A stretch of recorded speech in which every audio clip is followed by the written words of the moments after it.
Oh, you son of a gun. Oh, oh no, I forgot the spacer. Tightest pins on these mother truckers. Because it went ahead and snapped the front bolt. You can tell they shear right off. That's why they call them a shear bolt. Welcome back to Pomes and Stones, guys. I'm Talon, and as always, we're back here on the farm. So this week's a little bit different. If you can kind of notice, it's very quiet, very peaceful around here. All of our labor, all of our contracted H2A labor is now gone, which leaves me by myself to actually get back in the tractor and start working on some things. So that's pretty exciting, and that's exactly what we're gonna do this week. We're gonna jump into the 7220. Let's get farming. So now that all of the harvesting is done, you can see that here in Michigan, we are in the peak color season here in our area here, region in Northwest Michigan. So that means it's time to start working on some fall project maintenance type stuff, as well as we are going to be digging up some of the double planted cherry rows that we did last fall. If you guys missed that cherry planting video, I'll put the link here and as well as the description down below. We planted cherry trees last year in an orchard over here behind me a ways, and we had extra trees for what we had already had lined out, and the ground and the strips worked for and ready. So what we're going to do is we are going to mark out the lines here with the GPS as well, so we can know exactly how many rows we need. We'll go check on the trees, we'll go count the trees and see exactly where we need to put the rows to extend that orchard, because the trees actually grew a lot this year. And I'll show you exactly how we know how much they grew. We've had the 7220 in storage because we've barely used it this year. So what we're gonna have to do is, I already got everything checked out, we're done with that. We're going to run up the hill up to our other barn, the smaller barn here. And on the concrete pad, I have a couple different discs up there. So we're gonna choose our John Deere 630 disc, I believe it is, because that disc is a little more beat up because of how we use it, which is usually trying to run over disc newly ripped out orchards, right? So we have a lot of stumps, a lot of roots and rocks that you can't see. We'll go up there, hook it up. Let's go check it out.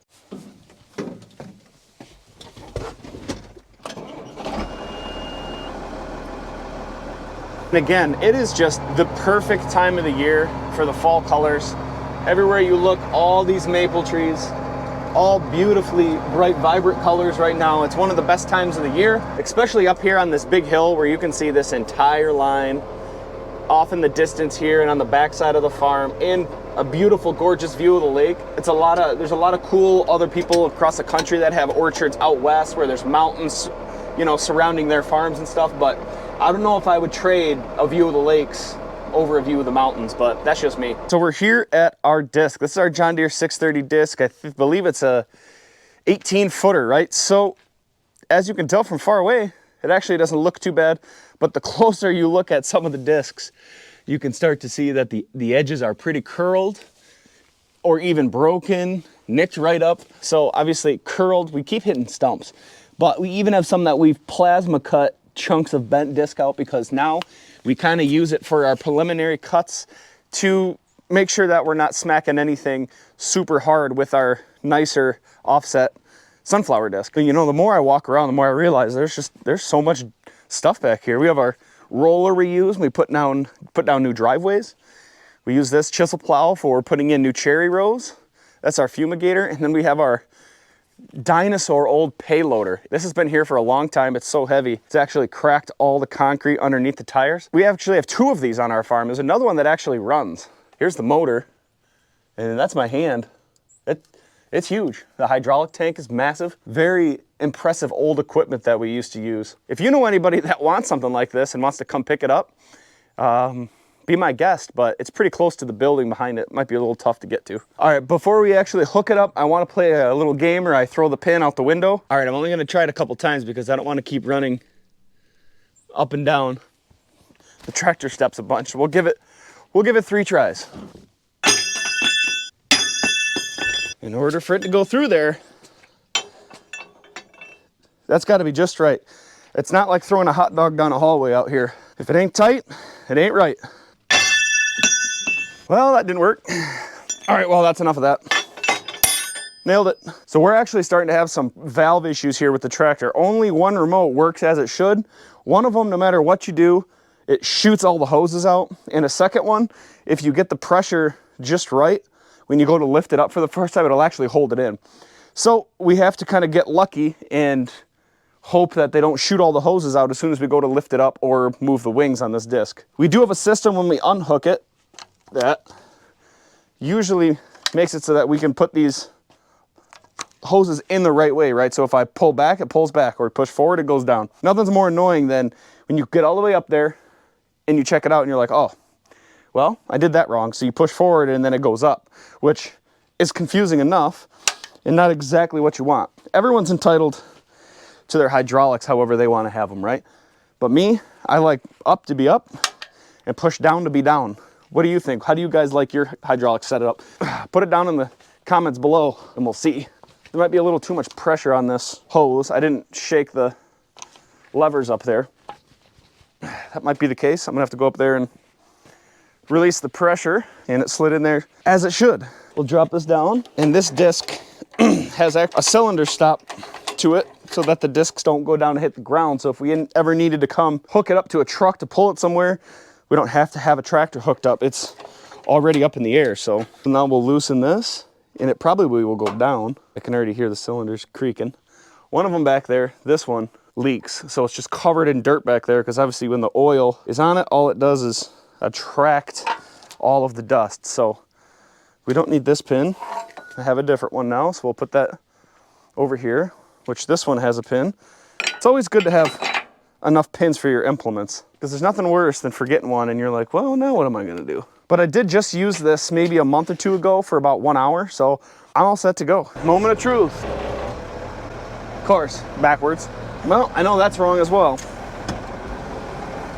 Perfect. So not only did I put the wing cylinders backwards, I also, out of the two options here, I guessed wrong, and I put the wing cylinder hoses into the not working valve connectors here. So as you can see, we have some fresh oil here, which is now shooting down and running onto the ground because there's just something wrong with the pressure here. It just wants to back up and go out the blow off. So that's something we'll have to get addressed this winter. All right, now we got everything flipped around. We'll try again. One more time. We did it. No more leaks. No more hoses shooting out of the valves. We're ready to rock.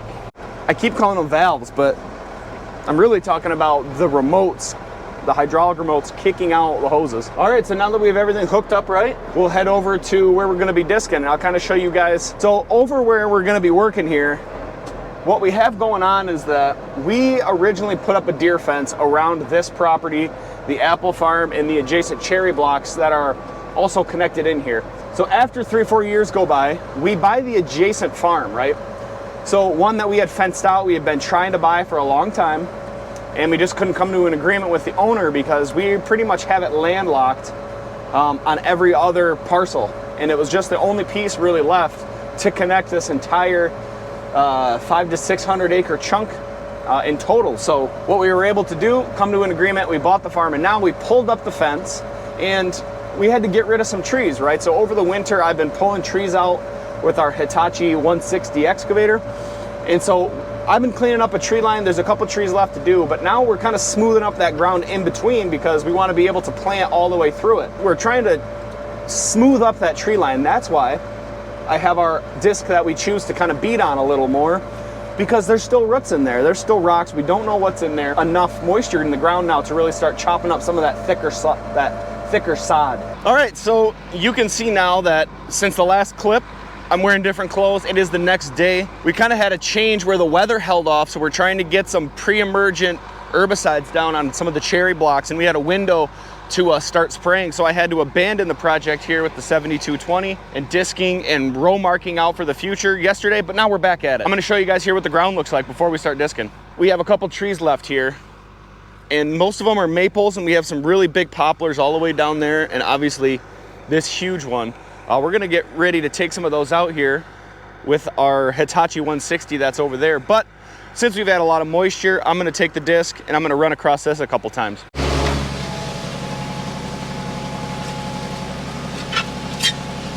So as you can tell just by listening to the disc as it's getting drugged through, there's plenty of stuff here under the soil. Definitely rocks, screeching super loud. That's exactly why we're not pulling our brand new sunflower disc through, is because we just know that there's stuff under here. So we're not gonna rag on our nicer equipment when we have a little bit of an older disc here that we're not afraid to, you know, run through the ringer. So that's exactly what you're seeing. So you can see the difference here between directly in front of the tractor and then a little bit off to the side here. I was able to do one pass the other day before we changed the plan. So you can see kind of the difference of what one pass makes compared to another pass. So that's kind of our goal, is to just smooth this up when we keep getting moisture, and try and make this available for us to continue to plant here from the left all the way over to the cherry trees here on the right. Look at all that nice black dirt, no dust. A perfect day for discing.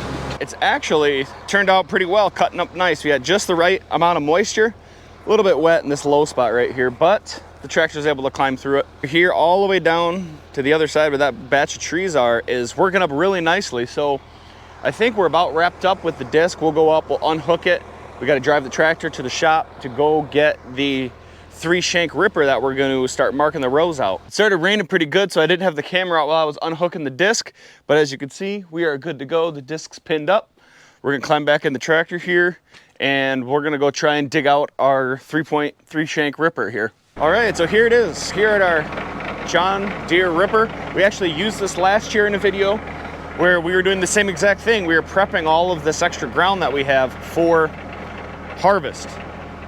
That's wrong. We were prepping all the ground for planting cherries, so, and the apples. We were using single shank in the middle at the apples and the triples and the cherries, which is probably what we're gonna be doing today. So we gotta figure out how to get this hooked up here by ourselves, which can be a bit of a pain in the butt because these arms move so much. And of course, the way that they are, they settle just too wide for that to stay in there, so I can't just back up.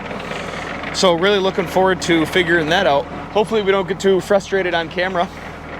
I've been known to have a meltdown or two actually doing this. I'm pretty short patient.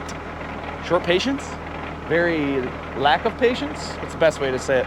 Either way, you know what I'm talking about. All right, we've located a fiberglass electric fence pole.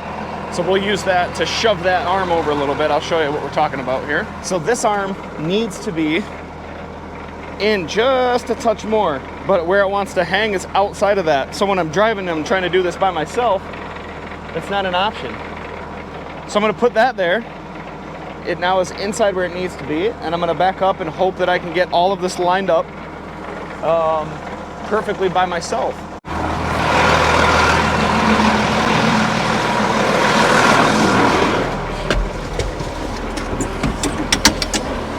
The tricky part is not only getting the arms in where they need to be, but also getting the, oh, you son of a gun. Seriously. Oh, that's gonna drive me absolutely nuts. Off flipping course. As soon as I move this,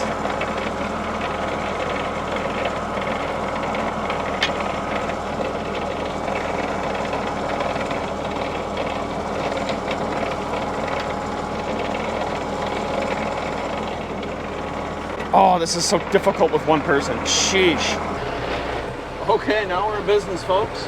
Now we gotta get the holes to line up. And not only that, now the up and down the height comes into play. I have to be able to lift these arms up to get the pins into those spots. Now we have to get this to line up, which it actually doesn't look that bad. So it actually doesn't look like it's that bad. So we'll try and slide that pin through.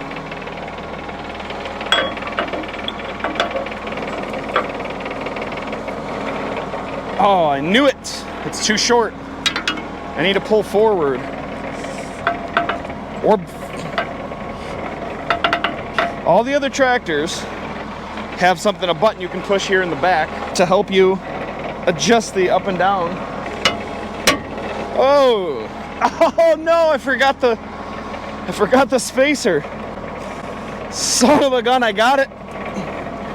And now I gotta take it back out. Took us some finagling and some couple cuss words, but we got it.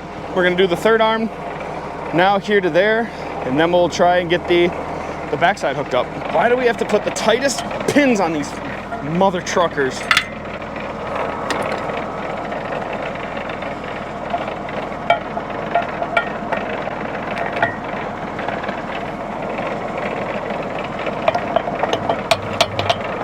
Come on now. If it ain't tight, it ain't right. Of course, it quit raining for, I don't know, an hour. And as soon as I have to get out of the tractor and start hooking stuff up, of course it starts raining. Why wouldn't it? Everything's great, everything's fine, we're having fun. We got it hooked up. Definitely lost my patience a couple times, but it's there. I 10 out of 10 recommend help next time. Recommend some help with that. So I went out with our Ranger and I counted out how many extra trees we have. We have an extra 563 trees. So that means we have 560 trees to find a new home for. The row length that I want to add here is about 88 trees, which is going to give us just about 5 rows worth of trees to do. Now that I know that information, we can get back into the tractor, bring it over here, and we can start ripping those rows that we talked about to start to subsoil and prepare the ground for the new trees here this fall. All right, so now we're in the tractor here, and you can see behind me we are just starting to finish off a partial row that we ended on last year. So we're gonna finish that one off first before we loop around and start. So we're really doing this because what we want to do, while the goal of subsoiling is to loosen up that ground so it's easier for the water and for the roots of the trees here to kind of fill into those gaps as we replant the trees, right? We want to give the roots the best chance that they can to be able to establish themselves into this dirt. So now that a year's gone by and we've seeded it, there's been some weeds and other grasses, broadleaf stuff that has filled in, and as well as us driving over it, mowing it, we've created some compaction. And so we want to lessen the compaction by subsoiling. And then we will rototill these strips, and we might even pull a chisel plow through just to make sure that there's nothing underneath there. And also what will happen here is when the shanks will pop their bolts, they have bolts in there and they're not spring loaded. So that tells me that there's a rock or an object under there that potentially could damage our planter. So there's a lot of benefits to what we're doing here. All right, so we made it down and almost back before we just broke our very first bolt back here. There's something down in there because it went ahead and snapped the front bolt. You can tell they shear right off. That's why they call them a shear bolt.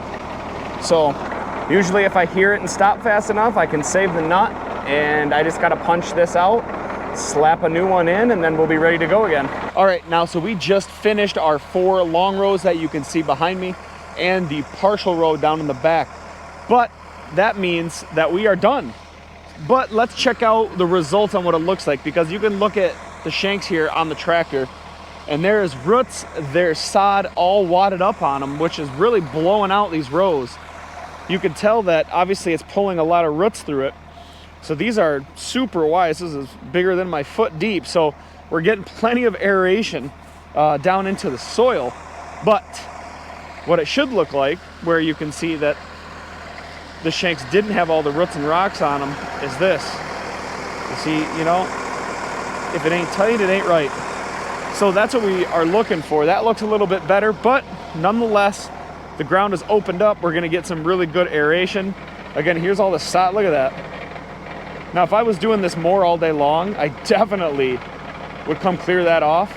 But I know that I only had to do 4 rows, so we're gonna rototill it anyway. We have that on a different tractor of ours. And so we'll rototill these strips, smooth them up all the way, so that we get a nice flat ground, so that when we pull our planter through, it doesn't wad up with all the chunks of all the clumps and chunks of sod that are left. But that's going to be a project here for later, you guys. Thank you very much for watching. If you're on YouTube, Acres TV, doesn't matter what you do, don't forget to like and subscribe to help support the channel. We are creeping up on 10,000 subs on YouTube. That is crazy. You guys, you've changed my life. Very thankful for all the support that I've gotten over that. Like I said, 10K is crazy. We're creeping up on it. So don't forget to smash that sub button, and we will catch you guys in the next video. YouTube wants you guys to watch this video next. Go ahead, click on it. Be good.